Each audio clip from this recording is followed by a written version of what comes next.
Main reason जो इसके हैं वो ये हैं डाउनफॉल के कि आपके गवर्नमेंट के अंदर जो आपकी कंट्री है उसके अंदर पॉलिटिकल इंस्टेबिलिटी थी। लोग एक दूसरे की टांगे खींचते थे। उसके बाद जो सबसे मेन रीजन था वो ये था कि आपने जो पीआईए के अंदर जो मैनेजमेंट है उसके अंदर जो डिप्यूट किए थे लोग मुलाजिम जो थे वो आपके जो है ना वो मतलब अनएजुकेटेड थे। मतलब जो सीट के ऊपर आपकी जो रिक्वायरमेंट है उससे हट के जो है ना वो आपके लोग वहां पे डिप्यूट हुए थे।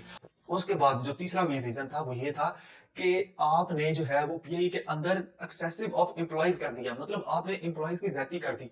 आप पीआईए के अंदर जो है वो इस टाइम 18,000 एम्प्लॉय हैं टोटल कॉन्ट्रेक्चुअल और जो दूसरे जो परमानेंट बेस पे होते हैं। ठीक है, 18,000 एम्प्लॉय हैं जिसमें मैनेजमेंट टॉप मैनेजमेंट से लेके नीचे वर्कर तक।